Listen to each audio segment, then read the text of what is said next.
പട്ടം പറത്തലിന്റെ ആവേശവും കൗതുകവും സമ്മാനിച്ച Bekal KITE fest സമാപിച്ചു. വിനോദസഞ്ചാരികളെ ബേക്കലിലേക്ക് ആകർഷിക്കുക എന്ന ഉദ്ദേശത്തോടെയാണ് പരിപാടി സംഘടിപ്പിക്കപ്പെട്ടത്.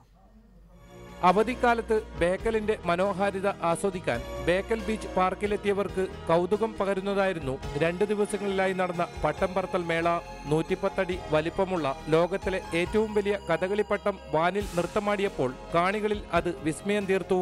പേപ്പർ പട്ടങ്ങളുടെ സങ്കല്പങ്ങളെ മാറ്റിമറിച്ച് കിലോ കണക്കിന് ഭാരം വരുന്ന പട്ടങ്ങൾ വാനിൽ പാറിപ്പറക്കുന്നത് നവ്യാനുഭവമായി മാറി.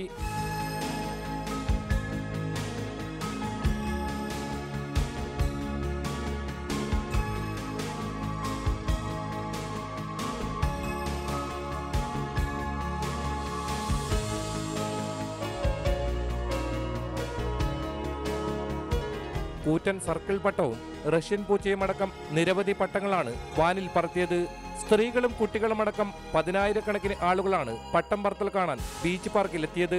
വൺ ഇന്ത്യ കൈറ്റ് ടീം തലവൻ അബ്ദുള്ള മാളിയേക്കൽ, സുബൈർ എന്നിവർ പട്ടം പറത്തലിന് നേതൃത്വം നൽകി. Bekal fort lions club, BRDC, ജില്ലാ tourism promotion council, Pallikkara service സഹകരണ bank, one India kite team എന്നിവയുടെ സഹകരണത്തോടെയാണ് പട്ടം പറത്തൽ മേള ഒരുക്കിയത്.